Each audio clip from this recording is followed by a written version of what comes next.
Hi, Seth and Laura. Hi, Laura. And Ed. Hey, Seth. And who is that on the phone? My name's Susan Foster. Hi, Susan. Hi. Welcome. Hopefully you'll be able to see us on video. Let's see what I can do.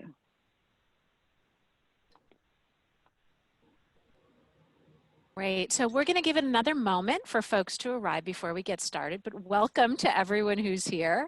My name is Maya Townsend. I'm going to be facilitating today. So let's just give it one more moment and then we'll go ahead and get started. Oh, do you want me to share the, no, I'm not yet. There we go. Susan Foster, yes.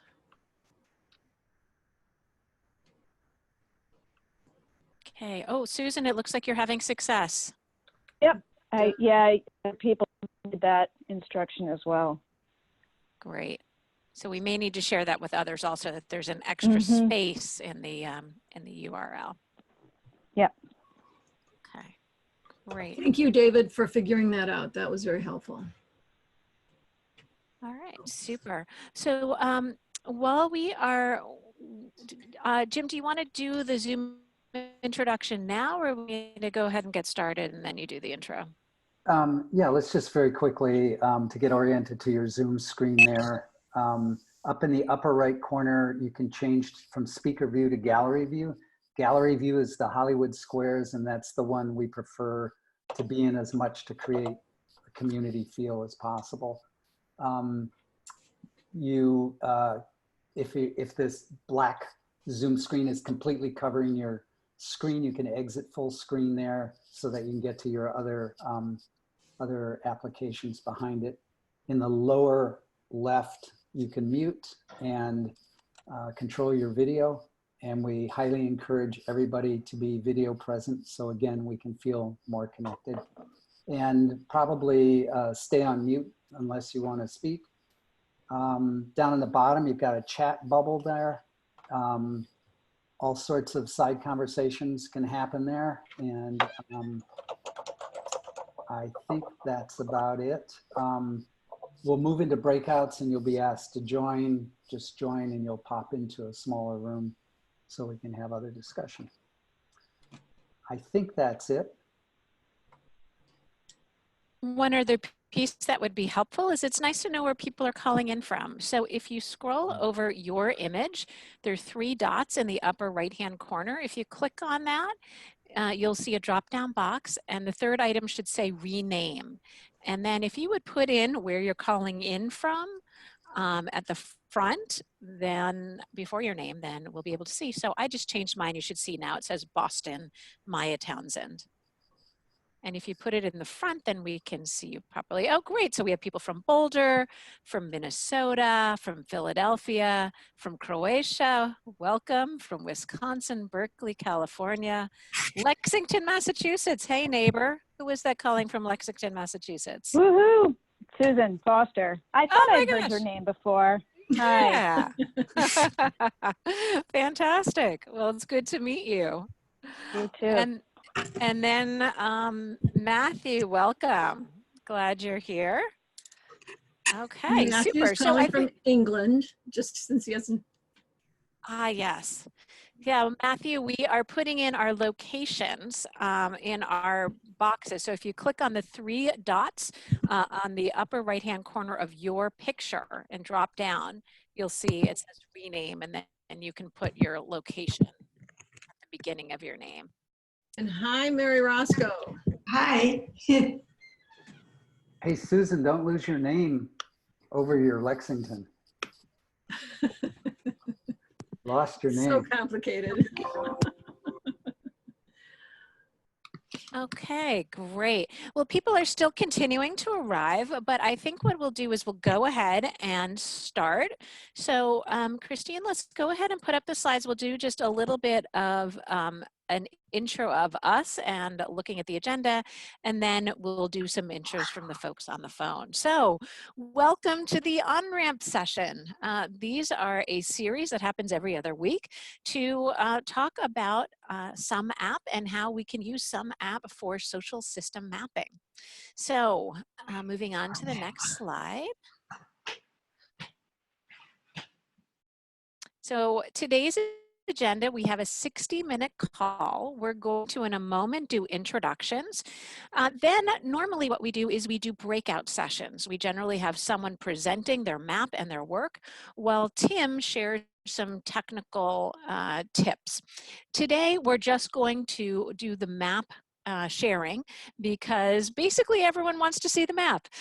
So if you do have technical questions, feel free to stay afterwards. Tim is willing to stay after the 60 minutes of this meeting to answer any questions you have.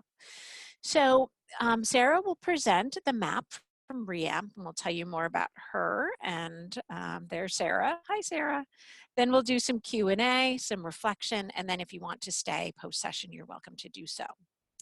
So in terms of who we are, and that is the cue, Christine, to move. Okay, I'm Maya. I am a consultant and session facilitator located in Massachusetts, and I do a lot of my work on organization network analysis and really enjoy sumApp as a tool for social system mapping.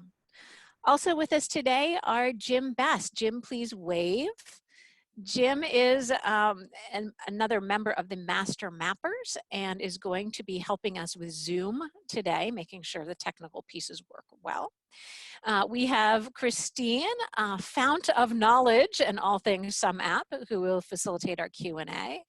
And Tim Hansen, co-founder of sumApp and our technical guru, the guy who knows all the ins and outs of sumApp and Kumu and can make the magic happen for us. And then we also have our presenter, Sarah. So Sarah, do you want to give us a quick introduction? And Sarah, you're on mute, so please unmute yourself. Yeah, did you want me to like introduce myself and my network a little bit more fully? Is that what you're asking for? Actually, why don't you, yeah, just a short intro at this point. Okay, well, hello everybody, I'm Sarah Shanahan. I'm the Director of Community Management for the REAMP Network, and I'll leave that as the teaser and I'll tell you a little bit more about us and our map in a minute. Great. Okay, thank you. So then let's move on to doing some introductions. And how we like to do this is we like to move into pods so everyone has a chance to at least connect with 2 or 3 people as opposed to doing a large group introduction. So I just put the introduction questions in the chat box.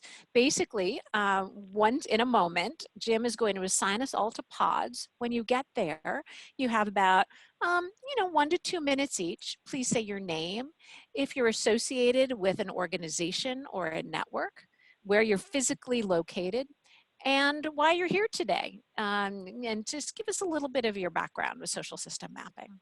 So those are the questions. You will have, let's see, about 10 minutes total, so 1 to 2 minutes each, but that includes our time getting in and out. Okay, so any questions about what we are asking? All right. What's the time again? Then Jim. What's the time again? I mean, the amount of time. Let's do about like 6 minutes in the pods. Okay. All So right. manage your time. And here we go. Oh, all right. Well, that was good. And I feel like now I have a conversation I want to keep going at some point. But at this point, what we're going to do is move into hearing about the REAMP network. So in a moment, I'm going to turn it over to Sarah. She's going to talk us through the network. She's going to show us some nice designs. But what I want to say about Sarah is that first of all, that she's really been a pioneer in doing this social system mapping. And Sarah is also enormously generous about sharing her knowledge and also very, very down to earth, very easy to work with, just a good person to be in relationship with.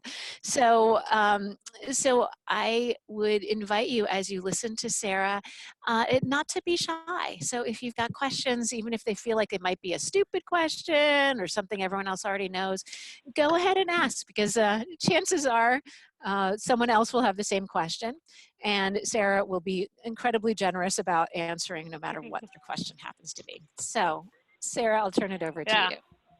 Oh, thank you so much for that generous introduction, Maya.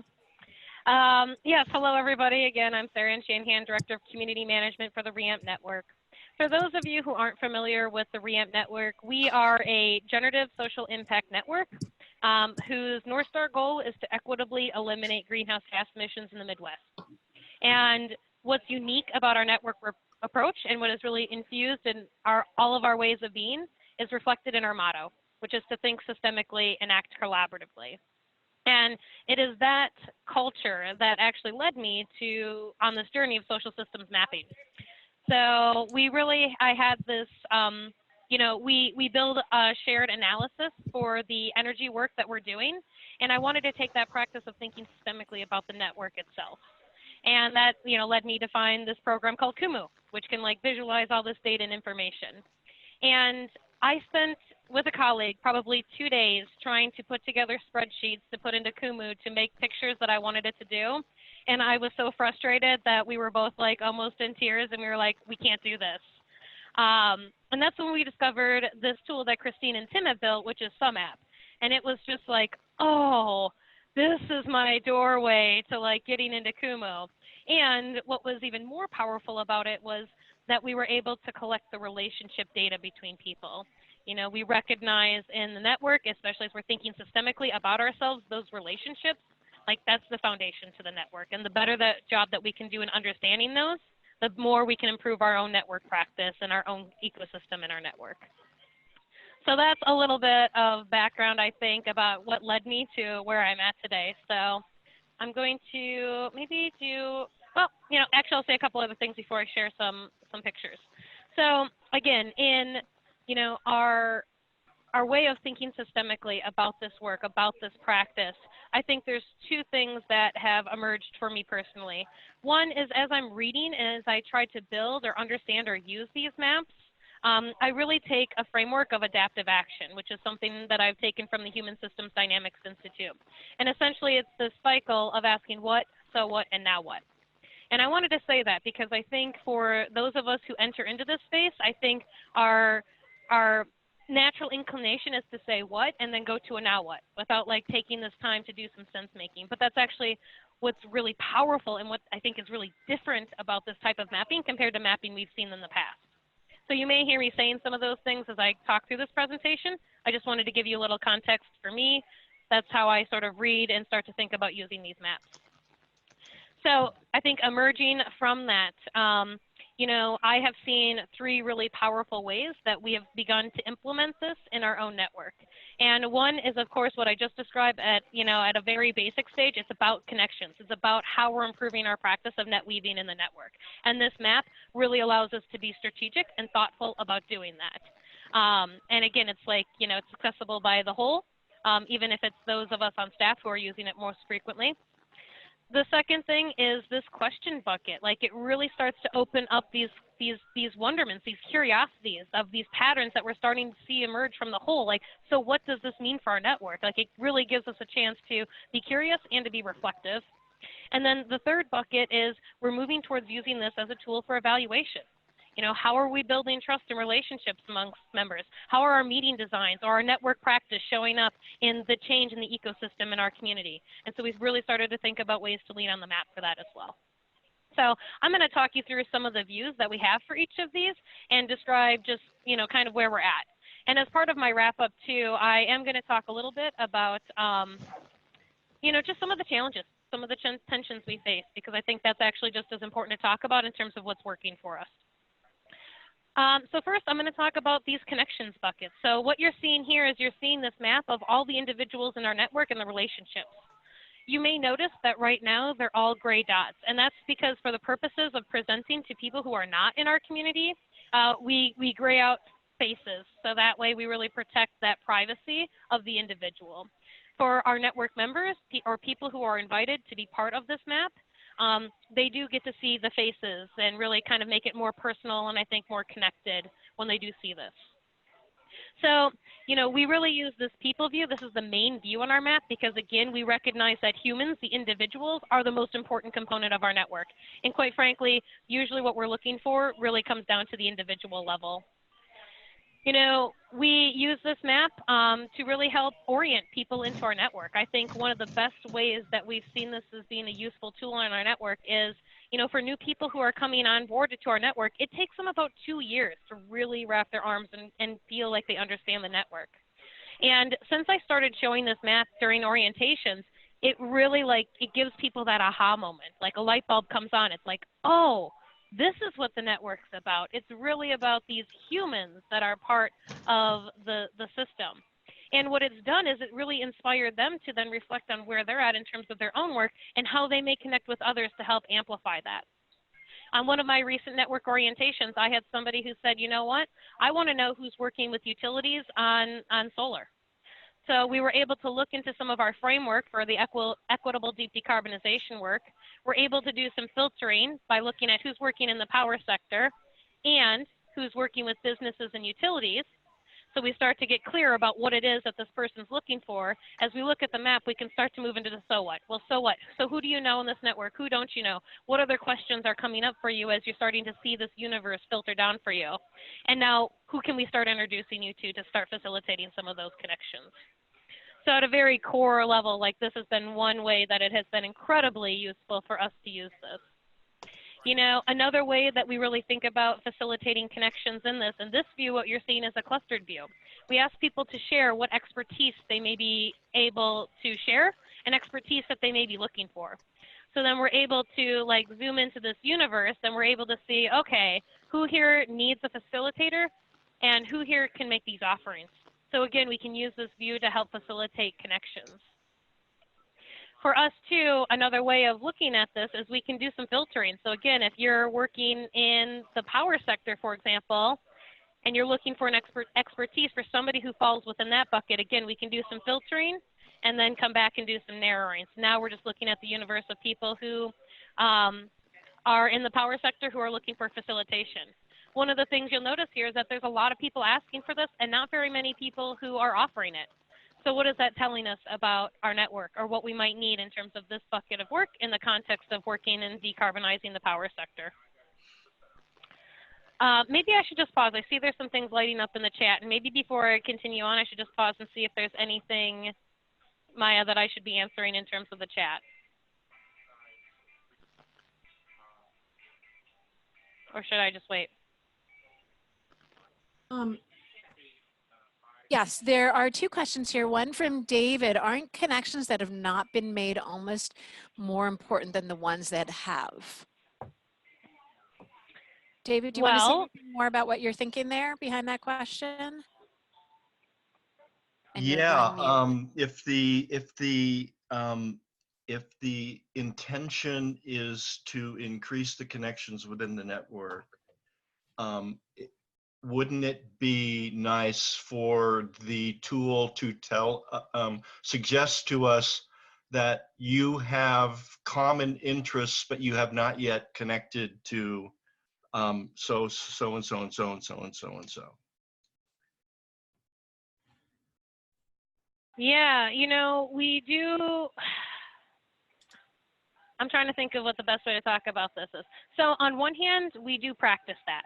And we are very intentional about taking people from the periphery and really trying to connect them into the whole. So when you were looking at this, stop doing that, Zoom. When we were looking at this map of all of the humans in our network in the people view, you know, we are often trying to find those people at the edges and getting them to fly to the center and get them more connected. On the other hand, too, Sarah, I'm just going to yeah. say, you need to give a little more time between when you go to a view and when you talk, because there's the loading takes a lot longer. But we're on that view now, so go ahead. Just slow down a little bit. Yeah, thank you. On the other hand, you know, I don't believe that making connections for the sake of connections is necessarily great network behavior. And I say that because, you know, there's research that suggests that we're only able to hold 150 relationships at a time. And so with that in mind, like, what is going to be most useful for this person given their time, their place, and what they really need. Do they need connections for the sake of connections, or is there something more specific about their context that we can be a little bit more strategic about? So we kind of try to balance these two tensions. So it's a little bit of both is, I guess, how I would like to say that. Thank you. Right. And then the other question was back on the map with the blue squares on it. And could you just talk us through the elements of that one? Because it's hard to see what's in the blue. Nina just gave a great suggestion around how to zoom in. On mine, it's still not quite enough. I need to zoom into about 150% or so. But try that if you're having trouble seeing. Okay, so Sarah, could you walk us through what we've got here, what we're looking at? Yeah, so this was just a list of expertise. So this is part of our sumApp survey where we ask people about what expertise they have to offer and what expertise they have to share. And so this is, you know, quite frankly, a generic list that we have derived from our membership applications and applied to an individual level. These categories may change, you know, especially because we see that there's this other bucket. And so while we can see that there's a lot of people who have a lot to offer in terms of the other, what we do need to do on the back end is to kind of sift through that data and see if there's themes emerging. Otherwise, I think, you know, if we listed every single idea that was in the other bucket and we had it on here, like the map just gets too overwhelming. So again, we're trying to balance that tension between having all the information available, but having just enough information available that it's actually useful and readable. Great. And it looks like how you've worked it is that you have coded by the line. So the links between nodes show whether they can share the skill, that's the solid line, or whether they need the skill, which is the dotted line. Correct. Great. Yeah. And Sarah, back to David's That answers question. all the questions that we have for the time being. So Back to David's question for a second. If you wanted to see the relationships around one of these interest areas, you could just filter by the interest area, and then especially if you were showcasing, but you would end up being able to see those relationships and the lack of relationships, David. So Yes.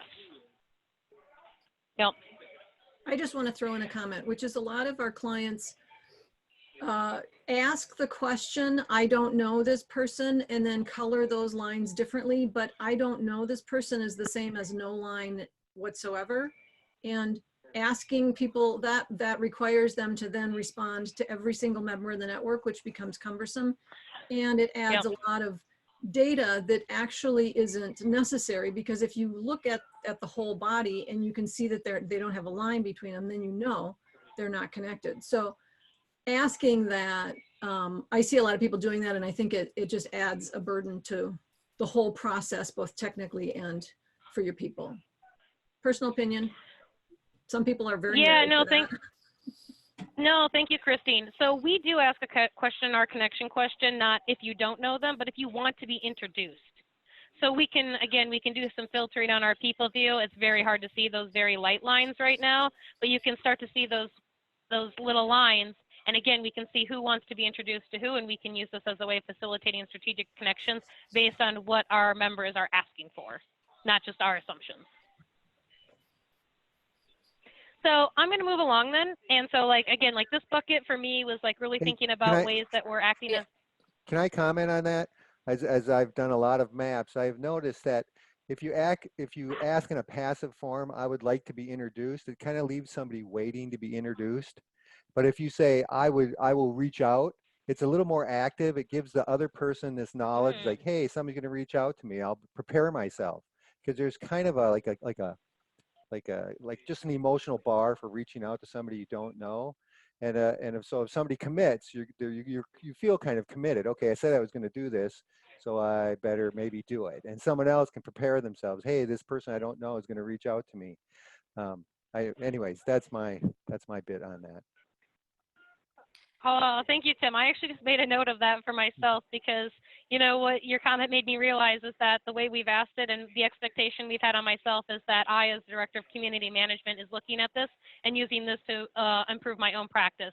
But the way you just described it is more in line with how we're setting conditions for self-organization to happen. Yeah. Okay. It's the difference between agency and waiting for somebody, you know, passive. Yep. Yeah. So Sarah, we have a few more questions waiting in the chat box. How do you want to handle these? Would you like to hold the questions, or would you like to keep going with questions? How about we hold questions for now, and let me get through these other two buckets about like how we use this to be reflective and ask questions about the network, and how we are starting to think about it in terms of evaluation. I just want to make sure I get through each of those before we move into full discussion. So Seth and Matt will get to your questions after Sarah takes us through a few more visuals. Thanks. Cool. Yeah. So again, like those first two maps, like that was designed to showcase some of the ways that we think about using this to foster connections and really practice that net weaving skill in our network. These next couple of views I'm going to show you are more reflective of ways that we're viewing the network that cause us to pause and to think and to question how we are together. So what you're seeing here is a showcased view. A showcased view, somebody had mentioned this before, but it allows you to see the relationships in the context of the whole. And what we've been looking at is we were looking at our members' work on each of these buckets of equitable deep decarbonization. We have 4 buckets: transportation, power sector, buildings, and another transportation bucket.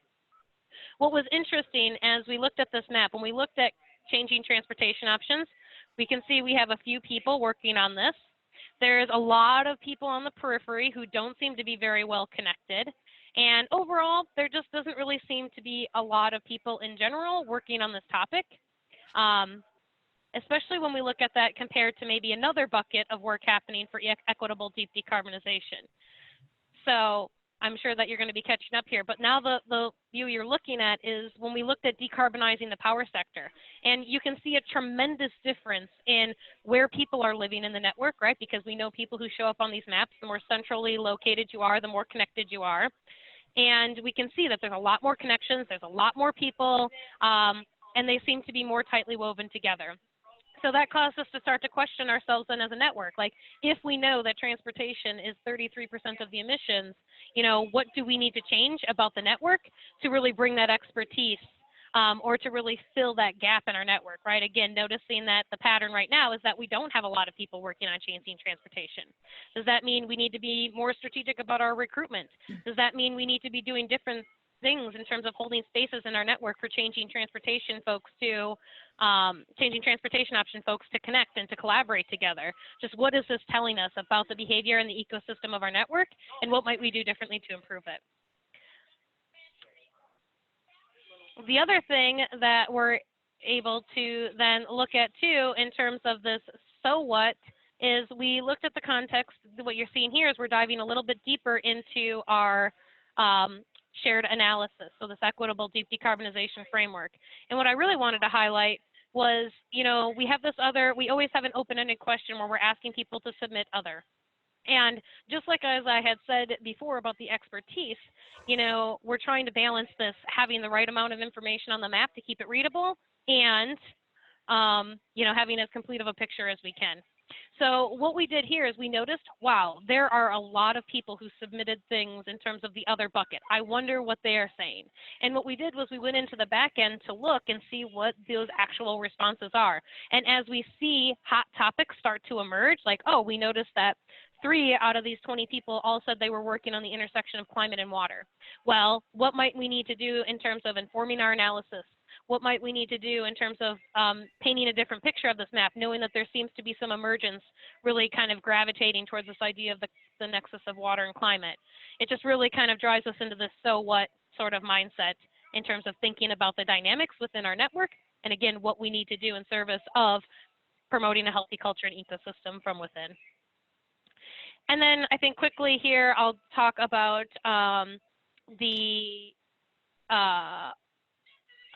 what was the last one? Oh, about evaluation. So, you know, we're really interested in using this mapping as a way of understanding, you know, what's changing in our network over time. Again, are our meeting designs, are our network practices actually leading to more connectivity or more relationship building in our network? And so one way we started to try and look at this is through the lens of our annual meeting. So every year we have an annual meeting. And what we've done is we've added a timestamp so that we could look at, see what were the conditions of our network in 2018, and then what are the conditions of our network after our 2019 annual meeting. And you can see we've been building this out. We've been adding more people on the map. Density is something that we also look at and reflect on, and we believe that there is a range that seems to be acceptable, but it's not necessarily about making the network as dense as possible, because it's that difference, it's the people on the periphery that actually add innovation. So we're often in the practice of expanding and collapsing our network. And these numbers, this way of looking at the relationships, help us reflect on that, evaluate that, and then think about what we might do differently and do next.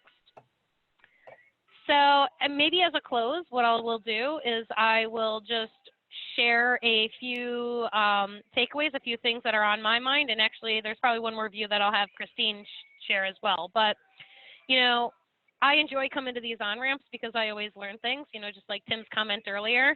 And on a previous on-ramp, you know, one of the questions I've had is like, we've asked questions about diversity and we've had a hard time expressing that in a map in a way that people feel safe, like as individuals feel safe. And this view that you've seen on mine with the names blotted out, I saw a map on a previous on-ramp that had that displayed that way in terms of diversity. So you could see where, you know, certain races were living within the network. And that has inspired me to think, oh, that's exactly what we need to do in our network to adapt, continue to adapt our map to start to show those dimensions of diversity. You know, one of the other challenges that we have, right, is like these maps are living maps, right? They're never going to be done. The data is always perfectly imperfect. So what do we need to do in order to continue to like build out these maps, to adapt them, and to help build literacy? Like, quite frankly, it's a new thing for most people, and it's kind of intimidating. You know, part of our vision was that our members are going to see this, be excited, and start using it to help self-organize. The reality is that that has not come to be true yet, and we think that there's a lot of work to do to help bridge that gap. One of the things that we do then is we try to build in using this map or demonstrating the value of this map in our current network practices. So again, you saw me using it for the annual meeting. We use it a lot around meeting times to help get people to add data, to think about using it. We use it during the orientations. Another thing we've done is we've started to help build staff literacy around this, because I've been the bottleneck in this project so far. And so we have a staff retreat every quarter, and so we're building in the practice of using this map as fodder for those conversations that we're having as staff. And in fact, Christine, maybe I should invite you here now to share the story of what emerged as a result of this with one of our people on staff. Okay, so Sarah and I were doing this retreat, and we're asking questions of the staff about how they, what it is they pay attention to in the network, to really sort of get them thinking first about what they need to know outside of the context of a map as opposed to within the frame of a map. Because as soon as you say map, then people limit their ideas. So we started there, and we're going along, and we're starting, so they've got their lists of what are they paying attention to, and we're sort of walking them through some views. And pretty soon Sean, who's a colleague of Sarah's, who is in charge, what's his role? He's in charge of the state table, Sarah, right? Of the... Well, yeah, he's our organizing hub director and does a lot of work with our state tables to think strategically about how they're building power in the long term.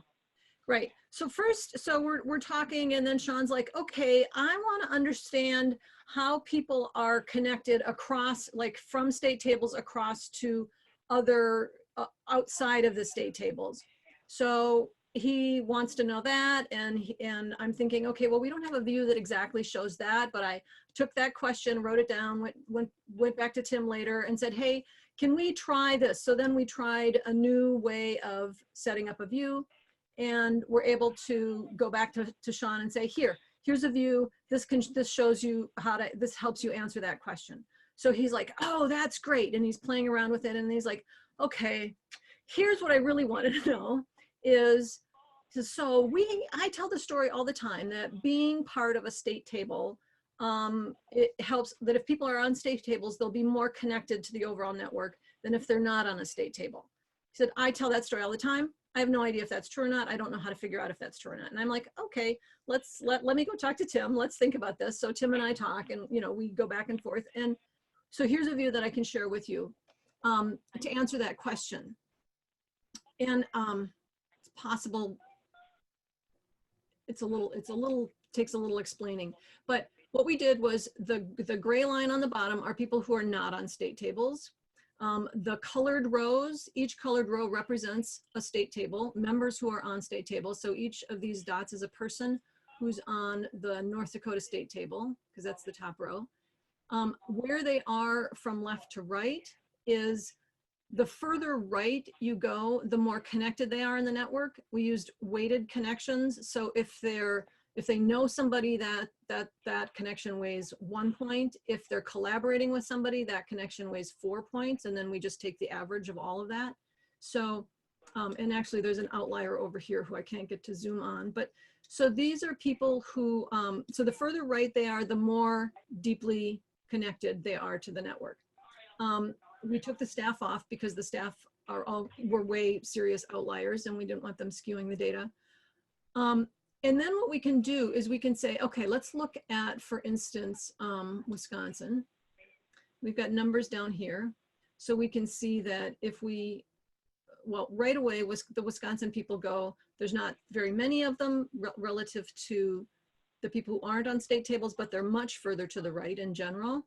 And the people who live in Wisconsin but are not on a state table are all sort of clustered at the lower end. So they're not very connected. They're not nearly as connected to the network overall as the people who are on state tables. We can also count those. So if we want to take off state table people, we can see there are 24 elements clumped up down here. Whereas if we should go slower, if we take off the people who aren't on state tables, we can see that there are 13 elements clumped up down there. So in this way, we've found a way for Sean to be able to take the story that he needs to tell in various contexts about the benefit of being on a state table and actually show it. And the other thing I haven't heard back from him yet, but the other thing he was planning on doing with this was take it to the state tables and share that with them to have them think about what does this mean? You know, like, so here's the what, and then there's the so what, and then there's the what's next for state table members. And then out of this view, as we were walking him through this view, he came up with another question he wanted answers to, which then generated another view. So as we actually help people dig in to what really matters to them, if we start them with not what's on the map, not what can we do with the map, not how do we think about evaluation, but what do you care about in the network? What are you paying attention to, and what do you need to understand about the network, whether it's a network member or a network staff person? Starting there and then just taking it a layer at a time, it turns into this constant iterative adaptive action where we just end up continually making different views or having different questions to ask, and then those questions just naturally generate more questions. Sarah, do you want to add anything to that, or Tim briefly?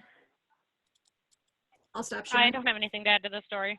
Okay, I'll stop sharing then. Yeah, no, me neither. And then maybe just two other things that I'll say maybe here in closing, and then we can tackle questions. So, you know, a couple of other things that are on the horizon for us that we're thinking about is we're thinking about this relationship between our online collaborative platform and this mapping work, you know, and how can we sync up this data in a way that makes the user experience really friendly, also helps us manage like data hygiene, and how can we integrate these in a way that it makes it really accessible for the user as well. And then the other thing that we're really thinking about, which was kind of a recent aha from another map that Christine and I are working on, is, you know, we know that relationships are the foundation of our network, you know, and that's what led us to do the mapping. And what I found to be curious recently is that we only ask one question in terms of how people know each other in our map right now, right? We have those 4 connection options. But if we really care about the relationships, like what do we need to be asking more of to better understand what is really behind those, especially behind the strongest connections, so that again, we can continue to improve our own network practice and our understanding of what it is that brings people together, that really builds these supportive or transformational relationships that can again really improve the health and culture of our network's ecosystem. So I'll stop talking and I guess we can go into some conversation. Did you want to stop sharing your screen there, Christine? Oh, I thought I did. I'm sorry. I keep messing that up. Okay. What's a state table? Yes, good question. So, yeah, it's one of our network structures. Really, what they are is we think about our state tables as a network at the state level.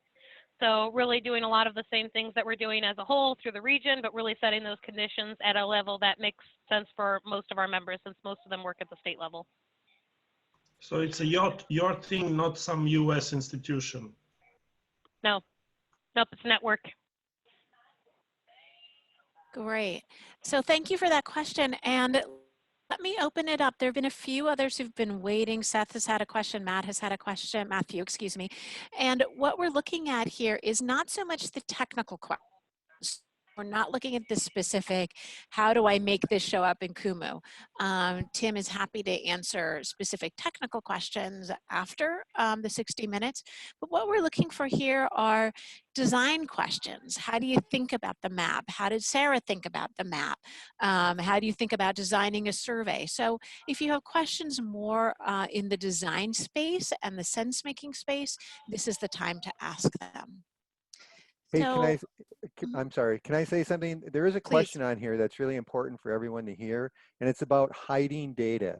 Like in Camus, you can hide data, and you have this expectation that if you hide it, it's hidden. But that's not really true. With a very, very simple hack, you can expose any data in Camus if it's hidden, and you have access to the map itself. So if you have it hidden behind like a password protected wall, then it's fine. But anybody on your network who can see the map, whether it's embedded or in Camus directly, it's not actually hidden. It's just hidden from view. But again, you can expose the data very simply. So that's an important question, and just everybody should know that, because if you have, again, this expectation that you're hiding something, and your community thinks it's hidden, it's not. That's why we don't export emails in the sumApp link, the JSON link, that it's the live connection. We don't export emails, and we don't export the sumApp link. If you ever need a JSON that has those, you can ask us, and we have access to that. But just for the sake of security, we don't export them. Okay, that's it. So, and sorry, Maya, I'm sort of pointing it in a slightly different direction, which is the questions that come in on the registration form are like my highest commitment, because people registered and put their question in there. And so how about if I just say those questions, and we all, as we ask the other questions or respond to them, we try to get those in there so that the reason people showed up gets addressed. So Susan Foster, I'm just going to read them to you, and then we can open it up. What tips do you have for working with groups with no familiarity with this process? So anybody who, so we can try and address that some. Marcia Nation, very interested in various ways we can map assets. And then Liz Hines, curious about social system mapping, how it related to actor maps, power analysis, and influencers. So there's a little bit of overlap between those last two questions. And I just wanted to acknowledge that those are the important for us to also address in the time that we have. But now I'll stop, and you can facilitate, Maya, now that I threw a monkey wrench into your facilitation. Yeah, that was a monkey wrench. Thanks, Christine. Yeah. Beautiful. So let me just get a show of hands of who really wants to make sure that they get their question answered in here. So Seth has got one, I see. And Susan. Okay, so let's start, and then Matthew. So let's go Seth, Susan, and Matthew, and then we'll see how much time we have left and go from there. So Seth, why don't you, what is it? Yeah, thanks. You're interested in? This is great, Sarah. I'll skip the question I put in the chat because it's a technical question. What I want to know more generally is whether your users are using this directly themselves, or whether this is really just something that, I don't mean just, whether this is something that you as the kind of central network weaver are using to manage the network.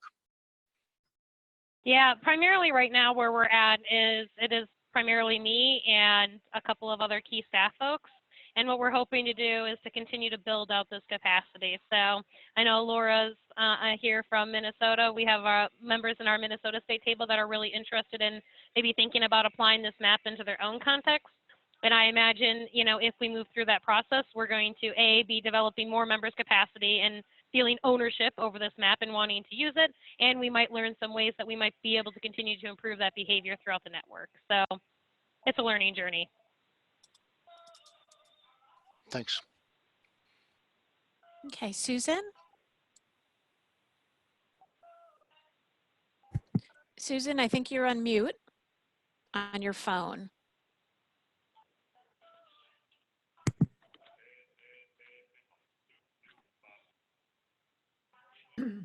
Okay, Susan, I still can't hear you. So why don't we go, hi, I see you, you're working on it. Okay, while you're working on it, let's go to Matthew, and then Susan will come back to you. Hi there. I mean, my question was really just to ask Sarah, I suppose, to elaborate a little bit more when she was talking about should she be asking more relationship questions? Because I guess I saw the 4 kind of main things on the map. So there was one basic communication quality on the lines. There were kind of 2 qualities of collaboration, you know, one higher than the other, something about expertise and, you know, wanting introductions. And I'm just kind of wondering, is that enough granularity to show the changes? And it sounds like you were wondering whether you needed more around the different relationships. And I'd just be interested, because I hear very different things about whether you should keep it really simple or else everyone's overwhelmed, or whether you really do want, you know, 3 levels of change for all these different things and And I'd just love to hear any insights, because we're about to start a map and, you know, I'm a newbie, so I don't know how to do it. Well, you know, Matthew, we're actually going to be applying this in the context of an academy that we're hosting in a couple of weeks. So we actually may have a lot of insights to share after that experience. But again, like, we're really thinking about some of those underpinnings that make those relationships important, right? Like, am I coming to you because you give me moral support? Or am I coming to you because, like, you help me think generatively about something? You know, in addition to, like, the ways that you already know each other, those, like, 4 levels that we have in terms of connections, like, what are some of those other deeper things that we might be looking at? Oh, you're going to show it. Even better. Thank you so much. So what Christine's showing you here is a little bit of the prototyping that we're doing for this academy. So we did ask in a little bit different question about how they know them. And what we've also done is we've split it up to ask them more questions about before the academy. So again, we can use that in thinking through some of our design and how we're setting conditions. And then we're going to ask them and as a follow-up, as part of like an evaluation type of measure after the academy, to see like what were some of the places that they engaged together that may have catalyzed this relationship. Again, we're going to be asking more about the nature, and we also had some open-ended questions just to ask people, like, you know, what they remember most about that person. Because we have a belief, we have an assumption that, like, gathering some more of this information may tell us a deeper story about what underpins those strongest relationships, especially, again, so we can continue to learn and improve our own network practice. Cool. Thanks. Great. Matthew, did that answer the question? I mean, it Yeah, seems like it's complex. There's a lot there, but no final answer. Does that give you a start? It does. It does. I'm always intrigued about things like kind of energizing and inspiring. Although the one time I did ask a question about who's the most inspiring in an organizational thing, yeah, it caused all kinds of ructions, and I probably shouldn't have even risked doing it. I realized afterwards, but it did. But it was very illuminating, and it told us things we kind of already knew. But it's maybe across a network, it's less controversial than across just an organization of staff with a very hierarchy where the higher up people need to be inspiring, even when they're not. But anyway, yeah, I'm still digging. So thanks, and I'd love to hear more. You know, in a few weeks or months, if you learn from the academy, it'd be great to hear a bit about kind of what proved useful. Super. Yeah. And also, Matthew, what I'd encourage you to do is we do have an online community, which would be a great place to raise the question, because then a number of us who do this kind of work could weigh in on it, and we could have a little bit more of a discussion. But I want to make sure in the few minutes we have left that we get to Susan. Susan, let's see if we can hear you now. Can you hear me? Yes. Okay, great. The question is basically the one I asked online, which was, I work with an emerging network of grassroots organizations representing immigrant and refugee communities, Native American communities, GLBTQ communities, and these are, you know, there are sensitive issues that folks are addressing. So in terms of building trust and confidentiality, where would you suggest beginning with this network? Because I think mapping visualization is so important. So you can give me any tips. I'm going to jump into that one. In the context of really sensitive communities, I would start with non-technical mapping tools such as Post-its and string. I would then invite people to think about what would it be like if we could actually all see this after we leave this particular session, because you can't take Post-its and string with you, but is there any value in having this as an ongoing asset? And then either start a sumApp project and have staff people or volunteers fill in the Post-its and string in sumApp and map it. So just basically reproduce what was done on the Post-its and string without asking anyone to do the work, to put in the questions themselves. I would also ask them in that process of, would this be valuable, to say things like, and are there other, I would start, I'm learning, always start with, what do you pay attention to in this network? Whether your role is staff or whether your role as a network member, what are you paying attention to in terms of, like when I show up in networks, I'm always attending to, like, how are people talking to each other? How are they listening to each other? How are they treating each other? And if they're not doing a good job of it, I'm not likely to stick around. So that's what I pay attention to. But we're all making those kinds of judgments. How many people of color are there? How many women are there versus men?